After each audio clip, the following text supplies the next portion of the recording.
Hello, ladies and gentlemen, and welcome to the Review of Death, the Doctor Who podcast. This is not that. This is, in fact, a commentary of the 1990-something, part fiction, part documentary, Just Who on Earth is Tom Baker? Not another day. Oh, let's pray. This is how Tom wakes up every morning. What do I am today? Sounds like me. Am I alive or dead? Good God.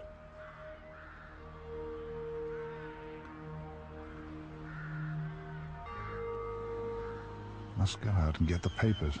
Check the obituaries. You've got to check the obituaries, Billy. I've always felt at home with the dead. Like my career. Things.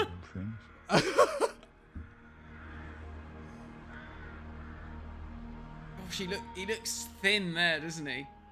Doesn't he? Worse than in season 18. Bloody sunrise. Just second-rate Turner. So, Doctor Who without the TARDIS and his scarf. Tom Baker is the narrator, the subject matter, the interviewer, as well as the man on bicycle and man in jeep. That is the synopsis that I could find for this. Right.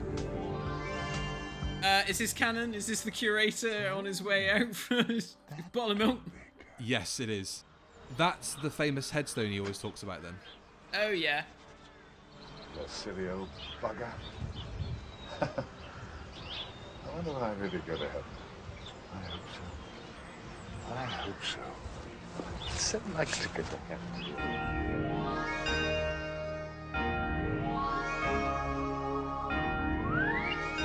This is fucking bonkers. What is with this? That weird star transition, like Windows Movie Maker. It's like, oh wait, I just got this new editing software. You wouldn't believe how good this looks. So I'll just put it all over it. Chatters to customers they think they recognise. And I got in the cab and the driver suddenly out of nowhere, he said, "I know you, don't I?" I'm getting used to this kind of thing. And I said, possibly. He said, yes. I'm very famous, you know. It's a pleasure to have you in the cab, Mr. Pertwee, he said. So... He loves to trot that story out, does Tom? He's got his Rolodex of anecdotes. And but he would go on. Yeah, he said, you were my favourite, Mr. Pertwee. Quite like William Hartnell and Pat Troughton and everything, yeah, but you was the best. You was witty and You was the best. elegant, I suppose, really. So I said, yes. Yeah, well, thank you. Yeah, he said, yeah, best of all. He said, who was the fellow before? No, the fellow after you. What was he? You know, the fellow who was always drunk. Tall fellow, big eyes. I said, what, with curly hair? He said, that's the one. Yeah, what was he called? Yeah, he was always drunk, wasn't he? Pissed as a lord all the time. I said, his name was Tom Baker. Do you think people were aware of that at the time? Or do you think this is just like subsequently we've gone, Tom's probably pissed for most of the stuff he does? Just the stories that God, come I out. hope so. God, I hope so. I just think it was the 70s and they probably thought, well, if you're basically a trumped up children's entertainer, Yeah. you've got to be pissed. That's true. Some creatives need to kind of, you know, they need to grease the gears a little bit, you know, to get going. It's weird. Yeah. Oh, well, anyway. That was the trouble with Peter Davison. He was too sober. No, he was on the horse tranquilizers from All Creatures Great and Small. He said, well, we're nearly there now. I was appalled that he wasn't remotely, I don't expect him to be grieved, but his acceptance of my alleged death rather wounded my vanity, sense of self-importance. I got out. He said, could you just sign a pad, sir? So I said, yeah, sure. So I signed his little book. Best wishes, cordially yours, Tom Baker, R.I.P. Of course, when I gave him back his book, I closed it. He said, thanks a lot, Mr. Pertwee. Thanks a lot, sir. Ta-ra. Good luck, mate. Oh, look. Been somewhere before. Oh, it's the Looks a bit Watcher. like- Yeah, can't be. Who's doing the score? Is this Mark Ayres on his I have to Yamahas? assume this is Mark Ayres, yeah. Excuse me. Ahoy there! Now, how on earth have we transitioned from this chat with Tom into what we know he says here? What is going on? I'm sorry to bother you. Could you tell me where Tom Baker lives? He's an actor. He used to be an actor. He was very famous years ago. He was in a big series. He's dead. Really? Yeah, I saw his gravestone in a churchyard round here somewhere. Oh, no, just a minute. I remember now, yeah. He died in agony in a basement flat in Clapham, yeah. Absolutely This penniless. is so bonkers. Always drunk he was. Nobody This came is to the his best funeral, look you at know? what Tom is, Yeah, they say that how his brain works, you know? Gravestone, they say that you I was can going to say, still what, smell the clinically beer. insane? Yeah. Hold on. No, maybe he was assassinated. Or was that Abraham Lincoln? I think, yeah. No. You a friend of his, are you? Sort of, yes. Yeah. Well, can't help you, cock. Sorry about that. Ta-ra! Funny to think he's a Scouser. Sure, I've seen that Yeah. fellow somewhere before. This is what all multi-doctor stories should be from now on. This is Tom Baker playing all the parts. I mean, this is how he wants things to be in life, not just in the acting Yeah. jobs he takes. He just thinks, I should just be doing everything. Life would be so much better if I was doing all the parts. What kept you? Come on in. Yeah, do sit down. You're very welcome. Mr. Baker, it's very good of you to agree to be interviewed. This is fucking nuts. What is going on? I don't feel too bad talking over it because Coming out, according it's to not producer and my like notes. linear in the And sense you're that not this is far how behind everyone's mind announced works. to be in a forthcoming theatrical production. He's off his Therefore, rocker. I We were talking wonder about John why on Levine. earth you are actually doing Tom is off his rocker, but he's eloquent. By that I mean, is there anything else to say? Well, perhaps there might be something new to say if someone actually devised some new questions. Ah, all right. When you got the part of Doctor Who, I think, and most of your fans agree with me, that you actually fitted very well into the fantasy aspect of the program. This is how he Would you views describe yourself interviewers, as a doesn't he? practical This is like, fantasy? Yeah. Well, I was brought up in a house where fantasy was in the air. The place was strewn with fantasy. Of course, fantasy is often related to misapprehensions. My grandmother, for example, believed passionately that monkeys could talk. But mostly I think that my love of fantasy actually sprang from the intense religious atmosphere in the house. In which I this was is brought up. like I remember from a very early the ramblings age, of a these madman. actually This is like a honestly manifesto that picked you'd up find after a huge, shooting. Concepts. I remember when I was only about 5 years old being caught up with the problem of the omnipresence of God. This, of course, made me terribly self-conscious as a child. So what do you think what's happened here is that they've like shot an interview with him, Of God, I certainly could cope and with, but his then he's gone, omnipresence this is of going to be a bit God fucking boring. himself Should we do some should be linking in the stuff? room with me, any room. I'll write it and I'll Maybe. play everyone. This made me very, Maybe. very I inquisitive. was just In thinking fact, that. I was like, I suppose how when I did this look back even on it, come the very about? first time my mother Like- beat Because me this up. bit Yeah. is like an actual interview, you know? Yeah. Things were different in those days before penicillin. I think the first time she beat me up actually was in consequence of the omnipresence. What had happened was this. I'd gone off to school, I was 5, of course, and Miss O'Malloy, who I can remember very, very well, my teacher, actually was teaching us at the age of 5 that God was everywhere, or as we 5-year-olds used to say quite smartly, omnipresent. Is this what it's like This, being in one of Johnny's at 5 lessons? years old, had a cataclysmic Yeah. effect This on is me. Jonathan's And I remember when I went home, lessons. this is leading up to the beating up, before the penicillin. I went home and I said to my mother, do you know, Mum, I said that God's everywhere. Now, my poor mother had been brought up like me, also on fantasy, I suppose, and she was very busy also, and she said, oh, really? I said, yeah, I mean, he's everywhere. Did you know that, Mum? I said, God's everywhere. And she said, I know he is. I said, is he in the cupboard? She said, yes, he is. Let's watch it. I said, he's not up the chimney, is he? She said, he's everywhere, now just watch it. I did not detect the signs of my impending blows. The next thing I said, I said, is he in the lavatory? She said, watch it. but I didn't watch it. She said, he's everywhere. I said, oh, yeah. There was a pause, and I said, is he up my nose? And that's when the blow fell. I thought he was going to say arse. That was the first time I was beaten up. I must say you're very, very cheerful about these ghastly incidents. Well, I am very cheerful about them. Like most people are, I'm very, very cheerful and made very, very happy by the things that I've survived. You must have noticed that people who recover from major operations, no matter what it is, the removal of whatever. He's been schooled in, like, you know, this kind of an appendix, or say imparting which is the removal of a horse, knowledge thing by all the people he used to hang out with at the pub. You know, like he's learned how to be listened to. I'm going to talk to a degree that you listen to me and take everything in and really feel it. I mean, he's really nailed that. All artists, I think, and dare I describe myself. Even if he's just talking complete bollocks. Yeah. It's like the ramblings of somebody on a park bench, isn't it? As a consequence of some of these things got their hand a bit too deep into their trouser pocket. When I was 5 years old, I began to be He's on Peter Davison's What's Tranquilizers. Description of an actor. There are lots of descriptions of actors, but I would call some of them. No, this is Speed, mate. This is not Horse Tranquilizers. Yeah. Sometimes. Anyway, when I was 5 years old, not only the concept of the omnipresence of God, or the omniscience of God, or the omnipotence of God, we also were, of course, into the concept of absolution. We were into the concept of let me find sin that, and venial because I sin. did have it written And down. at the age of 5, I actually... 1991.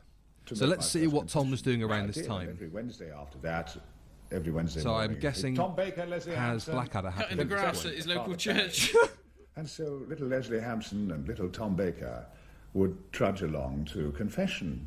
Now, I don't want to give you the impression that life was not packed with events. There were certain things going on even when I was 5. Like, I mean, for example, it is war. basically, like you said, it's a The Germans were distillation, bombing isn't us, it, of and I all was of grateful to them. his famous think- stories and anecdotes. Like, if you've read As his a child, autobiography or listened to The the greatest fun I had autobiography, outside of you know, you get all of inventing this. Where Just did in a you bit more detail. where did outside of going you to find school, that autobiography, thinking the audio one? About going to the arms it's on of Jesus YouTube. very soon, because I've still got it somewhere. I was It's so enjoying good. that It's world. worth a I listen. happened to be an actor. I think the other excitement in my life was Germans bombing us. You see, little children. So just love he's that, just don't been they? the House narrator in a was on film fire, called The my house was on Wolves fire. of But other Willoughby houses were on Chase. fire. Some people were killed. Whatever that was, blown to pieces. I was Oh just God, he's in reading that boxes Dungeons and so on Dragons film, funerals. isn't he? Also, of course, it kept us away largely from school. On TV, he's Also, just it been kept me away in The most of Silver the time Chair, from school. the It adaptation meant of the third that, Chronicles of I was Narnia. driven to help the war effort. Oh, right. Now, Oh, yeah, I do you're remember he looking was at in me that, as yeah. if perhaps you don't He was the believe narrator that. in I for promise Tales you of that I Aesop. think He the had just documentary played evidence. Redbeard Rum There in were 5 or Blackadder 6 2. or 7. We were helping in the war Right. effort. Everybody was. Now, my effort. He just and did a the whole documentary film chapter playing in a my software little agent autobiography here, in a my documentary about contribution hypertext to and the war surrounding effort was technologies written by collecting Douglas rubbish. Adams. Salvage, it was called in those Interesting, days. right? And I used to go round with my friend Leslie Hampson, my fellow little liar, going to confession, and we used to And collect in the next salvage. year, he then And so while other starts boys were in other doing people's houses, they were not Cluedo, doing anything. the We game were show. helping the war effort, Oh, yes. collecting cardboard boxes and 'cause everything. he's- to the he puts extent weight on, doesn't he? which I was decorated, I think, by the Lord Mayor of London, who was then Lord Sefton, who was a descendant of one of the Yeah, prime ministers of like the England. difference between was him here and then, Decorated for my like say Doctor war Who effort night. for collecting cardboard boxes. Yeah. He's like And this quite led stark, to isn't my it? Like Striking, yeah. isn't it? Yeah. Or rubbish. And for gardens, and for God. This is my garden. The Garden of England. Garden of Eden. Gardens make me think of serpents and sin. And sin must be confessed. Actors, of course, are professional confessors. But it was very, very difficult for me to go along with a sense of guilt at the age of 5.5, say, and say to Father Barry, I'm feeling guilty. Now, this actually set my little mind, such as it is or was, racing. What I had to do was invent things. I had to think of things. Now, what could I think of at 5? Nothing was happening to me. Thank God, he's still only 5 years old. Bloody hell. We're a quarter of the way through this. Come on, Tom, this is only 15 minutes. Confession also on Saturdays. I started picking up phrases, and so I By found the next myself at videotape where I discuss feeling ages down 10 to 15. my last confession, and since then I have, semicolon, or colon, if you want. And then I would go into my confession. He's so pedantic. Father, I've had impure thoughts. How many times, my son? Oh, all the time. Well, no, not all the time. No. Bit of scouse there. Some of the time, Father. I see. You can hear it What bleeding else? through. Well, Yeah. I've looked sideways at my mother, and sometimes I haven't been obedient, and sometimes I've talked in class, and sometimes I've dawdled on the way to school. And he'd go, think of Jesus. Think of Jesus. I don't know why he called me my son at 5. I didn't think of it. That should be a meme. That should Think be a of Jesus. meme. Yeah, on Twitter. If anyone That would posts lose anything- all context if people who weren't Doctor Who fans got a hold of that and they saw this scene here with this guy in this massive chair saying "Think of Jesus." It would lose all would be semblance of amazing. context. What is your preference? What is your Go on, Rodders, make it happen. Just wherever Yeah, you come are on. on Twitter or whatever, just have that clip on your phone, Yeah. and whenever the opportunity arises, that's how memes start. This is the start Yeah. of a meme. Right, just post Yeah. that. Think of Jesus. Because we've got you need Jesus, but Yeah. we need Tom saying. Think We of need Jesus. Tom saying "Think of Jesus." Whenever you see people posting furries, thirst pictures and artwork, just Yeah. put that "Think of Jesus" underneath. Yeah. I say it's terribly important, isn't it, this separating fantasy from reality. And they say, oh, bugger off, Baker. Poser, what do you know about bloody fantasy? And I said, well, I think most people really have difficulty with fantasy, don't you? Wouldn't you say so, John, or whoever it is, or Arthur, or Fred? They say, oh, balls. Because I know bloody fantasies, I know exactly what I want. Of course, they are entirely wrong, and I am partially right. I think that everybody, without exception, if they would tell the truth, everybody is actually preoccupied by the extravagant. Everybody secretly has fantastic wishes. The basic wishes to be, for example, Does Tom financially think that he's the secure. only What person about the fantasy on Earth who's thought of this concept? The fantasy of lusting That people so. have fantasies, you know, like What about the fantasy of owning a great car like a Bristol or a Rolls Royce? He said What Bristol. About the fantasy of just Yeah, going on a great holiday? What about the fantasy of being beautiful? Everybody, I think, has these. What about the fantasy of meeting a hero? So therefore, when I say I would rather play extravagant and fantastical characters, I think I'm in a very big group. I think that most people would. I think that most people... He's got a are lovely more house, interested isn't in he? Fantastic It's nice, isn't it? characters Nice than chair. so-called, straight, rather drab, understated characters. The character of the Doctor, which he plays... I lose it every time it cuts back. I tell you Just what, like it's that. quite scary. He looks exactly like my granddad George. Like that. It's really odd. Perhaps you thought of yourself as being godlike. You sure he didn't interview Tom Baker back in 1991? In the All sense right, that, boy, tell me when you was Doctor Who. you know, everybody has their idols, and all the other leading characters in these fictions that go on, whether they are detectives or whether they are detectives private or public or whatever they are, purport to actually resolve problems for people. That's what most television is about, like most popular literature is about good and evil. And evil rears its lovely head, and in literature... I thought and this in would cut television, back to his drama good aspects a bit triumphs. more, so I'm just going to We, look of up course, some know Tom Yeah. facts what while we're an going old through this. cobbler Have you ever seen him in Medics? evil. I've seen bits of him in Medics, yeah. Now, therefore, Doctor Who, he always triumphed, but I quite thought good that he in was that. different. He wasn't interested in sex, he wasn't interested in money, he didn't have a big car, he didn't do sneaky Hey, little what are you double talking about? takes He's and got despise Bessie. people over their shoulders. That's a big car. He was innocent himself, he was uncorrupted. That is, of course, is a fantasy of mine, also a very wide fantasy in the minds of other people, to actually recapture the innocence of childhood. And so, therefore, yes, I did think he was rather godlike. And I honestly... We should it do really like a something written some review of The people Boy thought, Who and quite Kicked rightly, Pigs. I think that I did behave preposterously. We should do a written review of The Boy Who Kicked Pigs. Yes. Off the set. When I met children, or I never when read went that. to schools or hospitals and things I don't know like if you can that, get where copies I of it. It's witnessed only a some short story. amazing The short novel. things in that. The power of a fictional character like the Doctor. I was invited to the bedsides of dying children, and parents were very grateful. And I was very humble at what I saw. He is And like therefore, this character, God, the isn't he? Doctor, got to me. Yeah. I wouldn't tolerate. What I He's kind of got a messiah complex in that way. I was isn't just he? about to say that, yeah. disappointing behaviour. No shouting. I used to always sit down if the children were small. I wouldn't, of course, allow any bad language.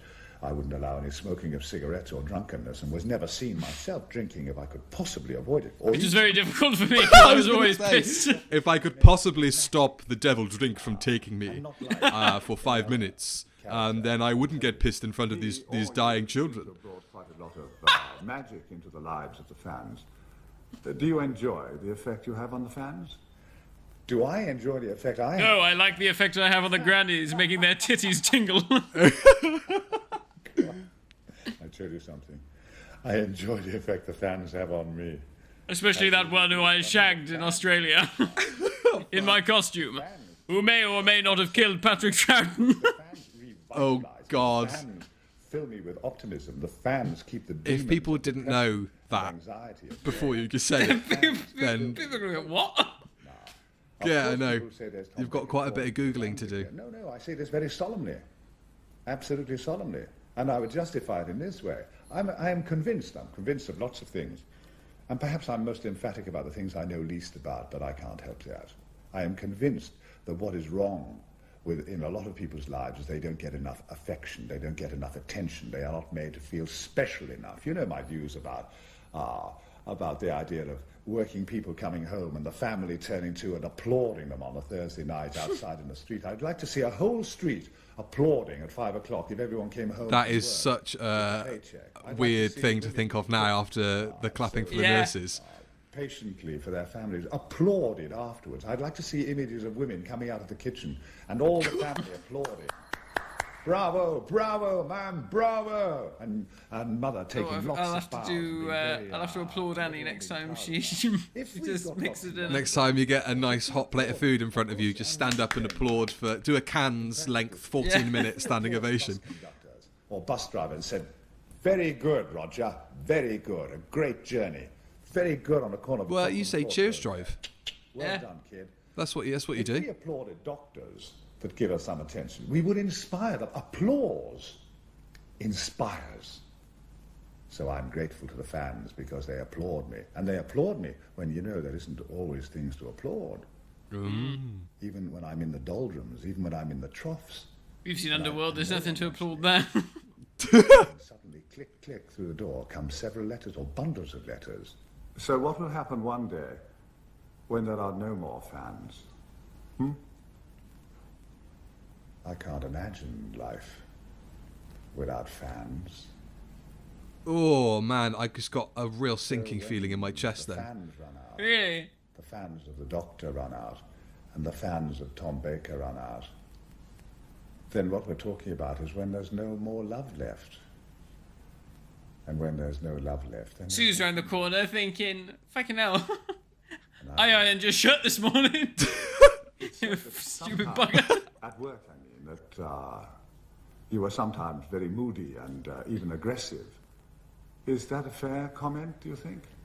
Yes, I think that there is some truth in... I'd love to show this to a psychologist. I think that's what we should have done, is get a psychologist on and go like, do you think he's performing here? Do you think he's really in this sort of like, this headspace? What's going on? Taking it as serious as I was. Of course, sometimes I was mistaken. I was sometimes too serious, and sometimes I used to demand a degree of commitment which was preposterous. Interesting for him to bring this up now, I'm afraid I was guilty of being the very, very 90s. impatient and, you say, aggressive and rude to people. I sometimes hear people say years later, "You were very rude to me, Tom." A director once met me years afterwards and he said, "You gave me a hard time, Tom Baker." And I had to say, I didn't mean to give you a hard time. He's really not aware, is he? No. And I've forgiven them, although I haven't forgotten them. Because the as for stories you me- hear, Yes, and Louise Jameson saying, the yeah. relationship they had, how bad it was, and not wanting to work with each other and so Yeah. on. Easily thrown off Oh yeah, we know balance. he was a bugger. I get excited. Yeah, and, it's interesting that he and is want just to so achieve not something, and I aware want of that. people to agree Yeah. with You know? me. I want to inspire people and make them laugh. I don't want to have to explain my poor jokes, such as they are. And when, of course, I'm pushed down, as I often am and often deserve to be, I'm not all that resilient, really. I mean, I don't bounce instantly. I'm sorry to say. Not like the Doctor at all. And is this a side of you that the fans never see? My horny side.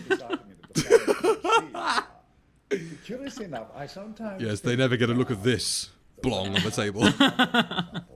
This was rather more acute a few years ago. You know, when I was talking earlier about the omnipresence of God, God is everywhere, for people who don't know what omnipresence meant. I mean, I only know that word because it was hammered into me. But the omnipresence of God, which used to make me so self-conscious as a child, you see, I couldn't conceive of the fact that when I was taking my trousers off, or something like that, or when I was washing myself, or standing up naked... Or wiping my ass. I couldn't conceive of God looking discreetly out of the window while my little Winky was wiggling in the draft. There must have been a draft in my house. So I used to think of God watching me all the time. This produced a degree of neurosis. But when the side you talk about, the fans not seeing of me, when I was Doctor Who and used to walk in London as Tom Baker in civilian dress, in suits or evening dress sometimes, or whatever it is. It probably all does come out of that kind of Catholic kind of fear, you know? Yeah. I'm sure that's where a lot of what Tom is about. All of his neuroses and and all this sort of stuff. Yeah, and yeah. I don't know if you watched In Conversation with Maureen O'Brien on the season 2 box set. She was brought up Catholic, obviously not long after Tom. All of the same things, a lot of the same neuroses and issues, and it was really interesting to see how, you know, it fucked them both up, really. Lousy standard of begging. That's another thing that's actually declined in our civilization. The standard of begging is sadly... Oh, God, he's doing this bit again. Not invented anymore, you know. No, I mean, beggars ask you for 25 beef. I don't feel too bad talking over these bits because everybody's heard these stories from Tom, you know. Excuse me, Governor. Could you let me have 12? But it's a real window into his psyche, isn't it? It's a real sort of... Yeah. I'll give you 2 bob. It's interesting he's letting you in this way, but equally, and the beggar could live this on is what Tom trades off of, you know, when he's not on screen and he's not playing these characters, and often the characters he's playing are Tom Baker. Yes. This is such an interesting melding of the two, where to get back to it. I am under no illusion that what we're seeing is Tom as he is. Yeah. And you know, he'll spin you a tall tale, and even Doctor Who magazine have admitted, you know, we have to sometimes pause with Tom and just sort of break down what he said. And, you know, it's not always true. Yeah. But this is the best glimpse you'll get of what he's actually like. Yeah. You know, that and the Matthew Sweet interview. Yeah. He's just very performative, isn't he, in his nature? Well, that's it, isn't it? Because I think in those, you know, we had some really good, you know, the final, in inverted commas, interviews with him in DWM during Tom Spilsbury's time as editor. And I think we had 2 final interviews. I think we had the final interview, and then we had one more interview after the final interview. But he was very open in those. I can't remember who it was who interviewed him. Carlsberg Special, Your Honour, or whatever it was. And I'd remember, I think what the Doctor would say. And I forget his name. No. But anyway, Not Benjamin Cook. Benjamin Cook, yeah. Oh, was it? Ah. Yeah, I think it was. And I think at one point he does turn around to him and say, "Oh, Tom, you know, is that true what you're saying?" You know. But I think he always sort of says, you know, if it's a good story, I don't know where they saw it. Yeah. you know, don't question it if it's a good story. I'm afraid sometimes feeling rather smug and guilty for feeling smug. I'd hear someone say, it's amazing if they say, "God bless you, Doctor, God bless you." So I never really knew whether this fellow was actually watching television, whether he was down and out, or whether in fact he was an actor researching a part, or maybe he was an actor in a play, and I'd walk into a scene. Of course, as I was behaving like the Doctor, I used to be very detached about that and just walk clean out of the scene. But I wanted to... It was made for him, wasn't it, that part? Oh, when you look at him now, you know, this sort of he walks amongst us character that he is. The Doctor is so much that, isn't he? It's difficult to separate the two. I don't see my fans at their worst, at their ordinary, in their state of anxiety. When I see them, they're happy. When they see me, I'm happy. But there are pictures around here of me as an actor in various parts, and there are 1 or 2 paintings that I've kept from fans. And it will give you some idea of the how admiration and affection colours perception. Oh my God! Now here is an Wow. example of blind love. This picture was painted of me by a wonderful fan called Tiny Ryan in Chicago a few years ago. You all right? July day, I was in Chicago and Oh, I missed volunteered my water to out. be greeted Sorry. by the fans. This is The sweaty Tom Baker kissed painted by a wonderful fan called Tiny Ryan. 669 sweaty women in a line. That is a In that Vic and Bob line name. was Tiny Ryan. She didn't kiss me. She just shook hands and gave me this charming, charming painting. But I don't look like that. I never looked like that. I never looked as pleasant as that, but she thought I did. Later, of course, she saw me a bit more clearly. Come and have a look at this one. Tiny Ryan begins to see some reality. Can you see the fatigue and the disappointment? This is wonderful. Like this one better. And she was plainly seeing me being rather tired and the beginning of disintegration. So I bought an anti-disintegration machine. This bicycle, sir, will definitely prevent disintegration. So I paid... Now, I painted a picture for Tom Baker, portrait. Yes, you have. And I gave it to him, and he got me to sign it for him. So I hope that somewhere it's hanging it in might his be house. in his gaff. Yeah, yeah. I pedal to keep fit. Because yours Down the hill that you did is as good as that. Oh, thank you. The hunt It was him, very old git Tom Baker, Oh. old fat Tom Baker, deep breaths. full of cheese and wine, living in France. Mine. Think of Jane Fonda. That's no help. Don't think at all. That's the trick. I wonder if these bits bloody are from his thoughts will book, do you keep reckon? coming. These just like extended Oh, soliloquies. maybe, yeah.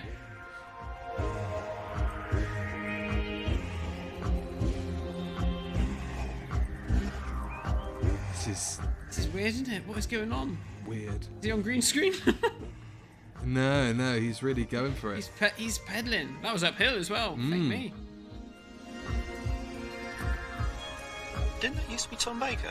Yeah, he's dead. Of course he is. My name is Captain Flint. I'm a parrot and very ambitious. Yes, I see from your letter that you're convinced you'll be very good for the part. It's fucking... What is happening now? A few questions if you don't mind. I wish you guys could see Matt's face at the moment. Like, he just... Married? I'm queer. I'm queer. Very queer. Yeah. Any children? Get a grip. Get a Well, I'm grip. sorry about that, but it's not obvious, is it? No, but Now, you just are. let me tell you something about the play. It's called Treasure Island. Never heard of it. Now, you might say it's about a parrot. Most people would say it's an adventure story about greed. Oh, imagine there's a massive shit I down was his just face. about to say that. L-O-V-E, greed. Thank you. Yes. Thank you. Yes. Now, the character you play is called Captain Flint. That's right, yes, after the great pirate, Captain Flint. And you have most of your scenes with Long John Tom, Silver. what we should do, I think, That's right. because Long you know John you've Silver. taken your medication. The I think what we should do is just get you in a chair, Universal film. and I'll just start filming, and you just say stuff. Yeah.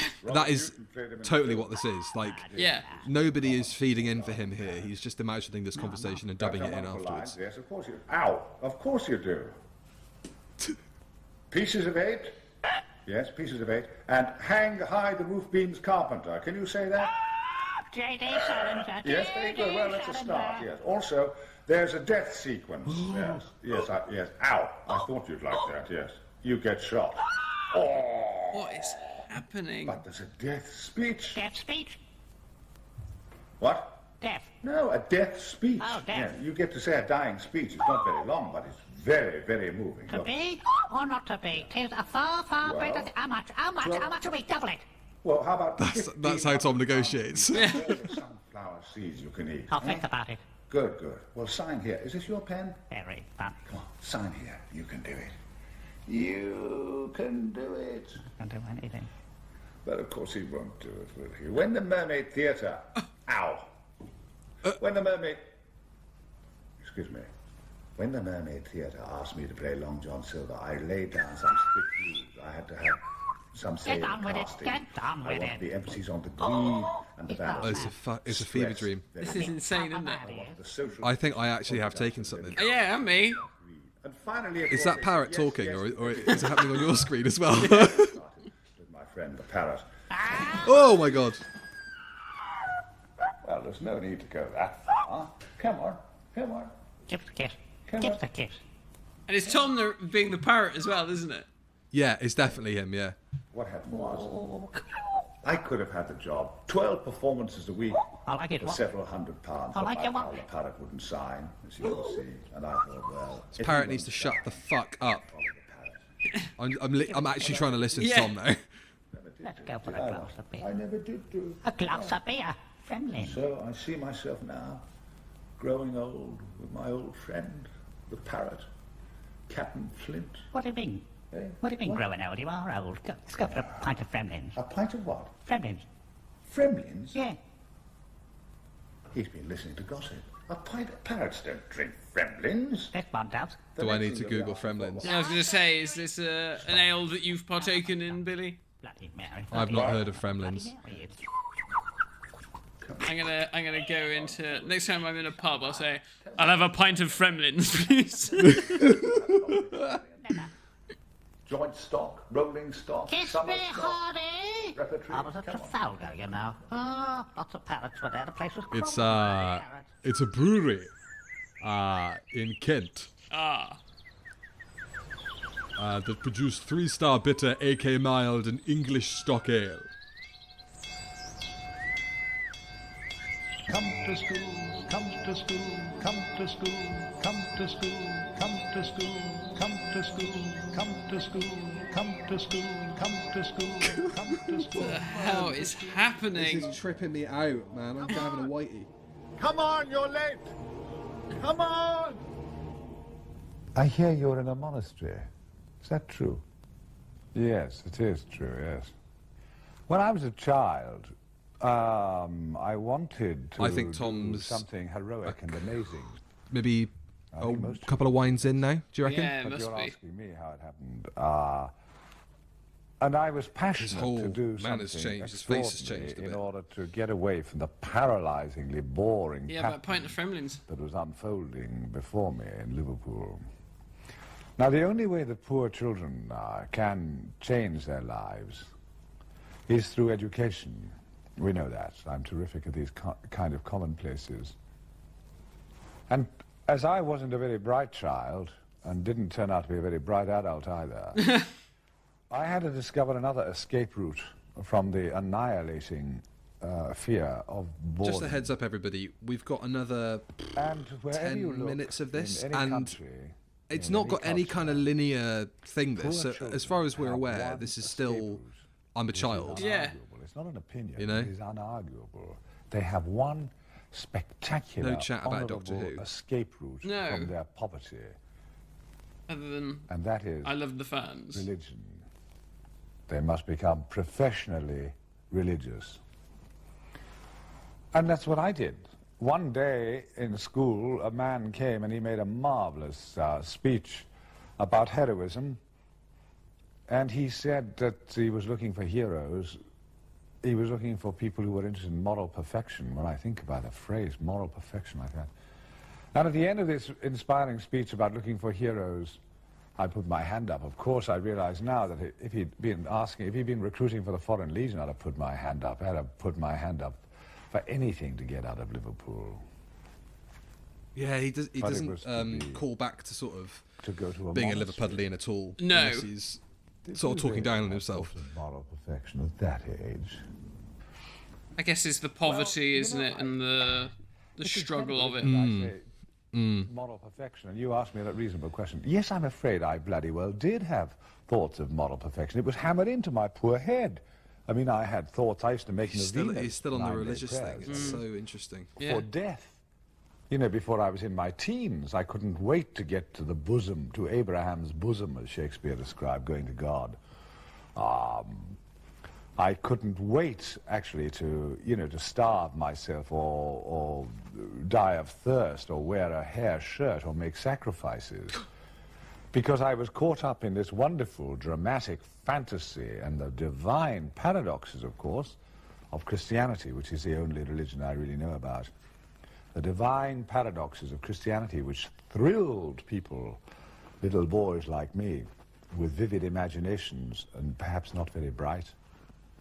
Not very bright now. Vivid paradoxes like, blessed are the poor.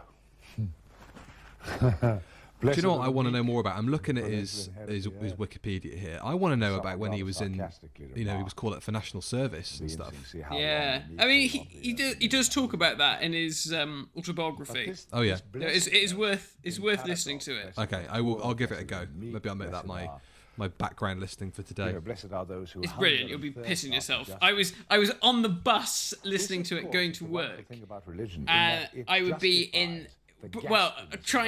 Biting my hand because I'd be laughing so much, thinking people on the bus are going to think I'm absolutely insane. Brilliant operation. Beautiful. So did you feel you were escaping from something? Of course. He talks all about this, all about this sort of stuff. Everyone who does anything passionate thinks that they're escaping from one thing to another, whether it's the infatuation, with an intellectual idea, whether it's an infatuation with another person, whether it's being newly converted. Interesting. To something. So, just reading about his first marriage, his marriage to Anna Wheatcroft. Yeah. And it was in New Zealand where he had that chance meeting with his estranged son. Yeah. I mean, I didn't Piers. mess around, Piers, and did it turn out like that? The glory of the potential martyr. I left eventually, after I'd been nearly 6 years. They were very horrible to him. 6 years, I think. The family of his wife. To Piers? No, to Tom. The family of his wife, because they were rich, I couldn't fit and in. he came from nothing, and they didn't let him forget it, and that sort of thing. Energy and it was really, really horrible. Manifest itself in my being awkward and unhappy. Then I realized that I must examine why I'm doing something. You're thought of as being a very gregarious sort of fellow. I mean, did the silence... Guess who owns his house in France now? Well, it wasn't really the silence or... Peter Davison. In the sense of Vic Reeves. Oh, really? Unfriendly. Well, he's a good friend. He loves Vic Reeves. Does Vic he? Reeves, and he talks about it in his interview with Big Finish. If Jonathan was here, he'd be able to tell you exactly what he thinks of Vic Reeves. Jonathan has got that to memory. The whole Tom at 80 or whatever it is. Matters of abnegation. They struck me. Well, he's in Randall and Hopkirk Deceased, isn't he? Yeah. It is, of course. Did you ever see that? I was trying to look for clips of it the other day because listening to Bob's autobiography, he's talking about how bad he thinks he is in it. And he's not great. He's not an actor. It's weird that they put him in that position, really. But I forgot that Tom was in it until he suddenly popped up, and I was like, oh my god, Tom and Vic Reeves on the screen together. This is brilliant. Yeah. It's a funny. It's Charlie Higson, so it's not terrible, but yeah, it was good fun. I remember. Well, I did regard it at one time as a failure. Now I don't really consider. I mean, he tried to kill himself several times, I think, Tom. So much did he? Yeah. Wow. Setbacks or defeats or experiences one goes through. And he cocked that up. Oh, I cocked that up royally. But is this in his younger years? Is it? Yeah. Right. Yes, it was a failure. Oh, hello. It was some sort of failure. I mean, it's just a splendid idea. Let's get the cat involved as well, because I mean, he'll probably talk more sense than Tom has still all the way through this. Service, silence, and all those sort of things, and it didn't work out for me. And have you changed? Oh yes, I've changed. Oh, I heard a tiny little clip in there of whoever's actually interviewing him. Yeah. Intolerable. It's for that reason that Hello, Oliver. It's for that reason that I love certain writers. The New Testament, of course, which is one of my favorite. Oh my God! Pieces of music. Get off this religious stuff. It's about the possibility of being a thief on a cross and that very day being in paradise. I suppose if one reads Rousseau, a writer just of ideas. Interesting. He's also called himself a Buddhist in the past as well. He's obviously he's very critical of religion and has described himself as a religious, but he's occasionally referred to himself as a Buddhist. I think people have said, like, now when they've spoken to him, a lot of that religious stuff is starting to creep back in. Really? And you find that with a lot of people who were brought up religious, then left it and were, like, vehemently against it. As they get older, and, like, you know, really get older, they start to sort of creep back into it. Because I guess they think, fuck, I'm going to die. Shit, what if I was wrong, you know? Yeah. There it yet stood. He's in his pyjamas. Johnny had a pair of pyjamas like that. The firm was known as Scrooge and Marley.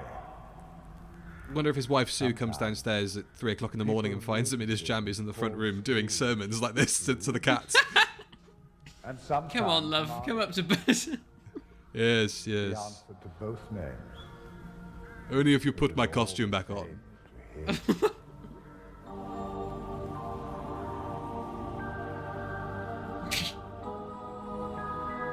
What is going on?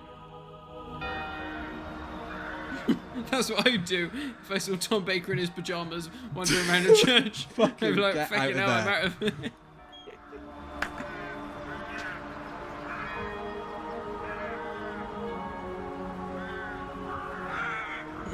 This is so fucking mad.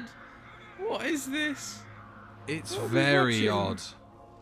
Oh, but he was a tight-fisted hand at the grindstone, was Scrooge. What is this? Is this your fucking life story? Fucking a rendition of Christmas Carol? No, this is the end of the night. You know that Louis Theroux doc on Jimmy Savile, where they just leave the tape rolling and he just starts. Yeah. Louis's gone to bed and he just starts telling all these terrible stories. That's what's happened here. Tom doesn't know there's film on the camera in this scene, and he's he's had his 5 pints of fentanyl or whatever it's called, and he's all his life just waffling. inquired the way to such and such a place of Scrooge. Oliver the cat's like, fuck this, I'm going to bed.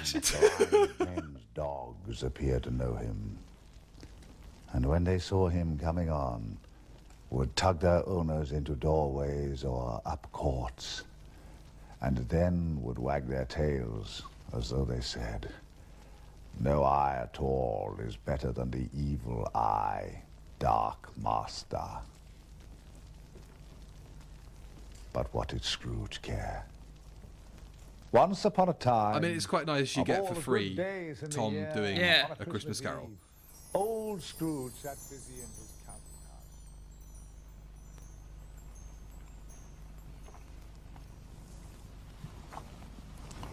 My dear friends, it's taken almost 10 hours to do this. Fuck me. I have spent 10 hours trying to amuse and divert you and tell you something about myself. Here, take the body and the blood. That's what this is. Look. I'm going to have a glass of wine and think about the past 10 hours, and of course hope that what we've done will divert and amuse you. He's fucking off his face. Sloshed. My dear one, give you some idea of what I... Look, he's got indigestion as well. Like, he can't help himself. Now that is bottle number 2, I'll tell maybe you 3. something. Let's be fair and say he's sharing it. That He's had at wine least a bottle of is so wine extraordinary. I'm going to pour myself to himself. glass. Look, Oh, fuck, here we go. that's a big bottle of wine. Oh my god, look at that glass of wine. If I'm allowed one more fantasy, Christ. it would be... Wouldn't it be wonderful if I could actually ask you to come here Oh my god. and eat bread and drink wine with me?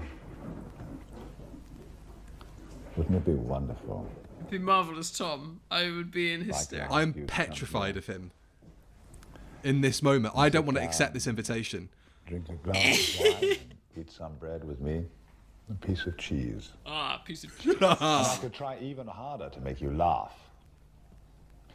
And I could try, perhaps more convincingly,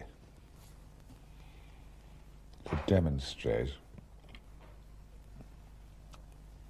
that I am grateful and that it all was such fun. And that by and large, if you'll pardon that amazing expression, it goes on being fun. And maybe the fans won't die away, as one of my interrogators suggested so frighteningly a little while ago that they would. Perhaps you won't. And if you won't, then I won't. We'll both stay. Good health. Did you Did you hear his stomach? That ruined it. Oh no, that was so lovely until his fucking stomach went. He bloody drank half the bloody glass.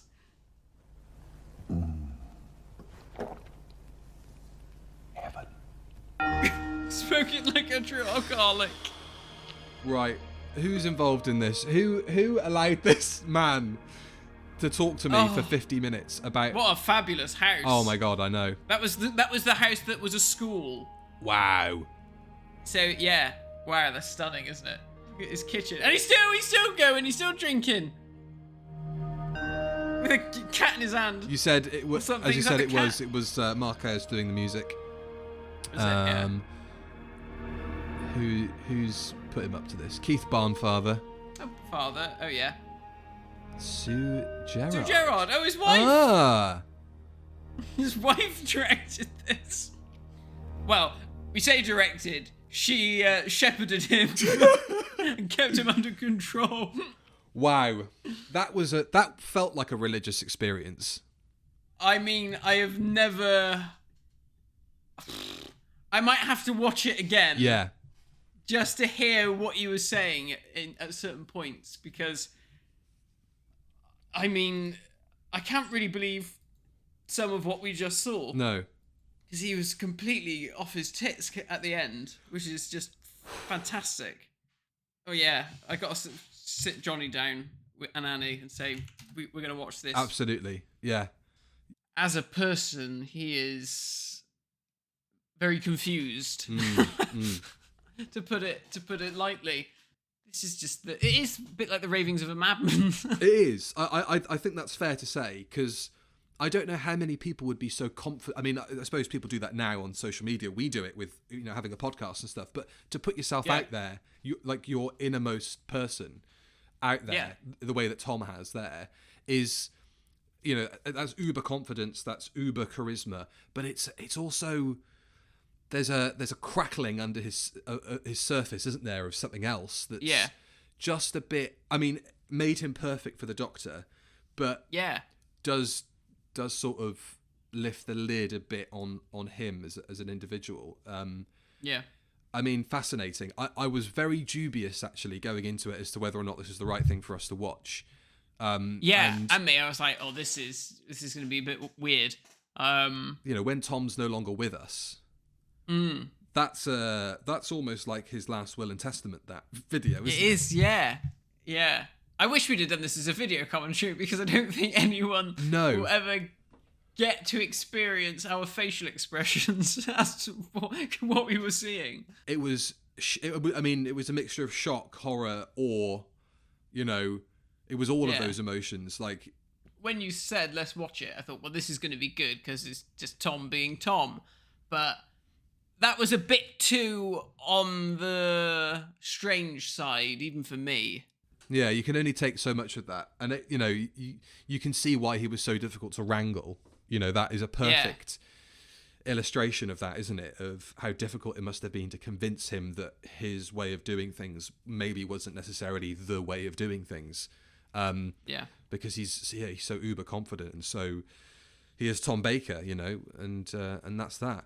And that was what that was. I can't speak. I'm fucking addled. I don't know what's going on.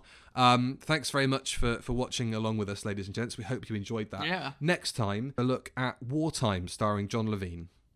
Oh wow! So from one unhinged individual to another. And great. We'll see you there. Make sure you bring plenty of rubber wallpaper. We'll see you later. See you then. Bye bye.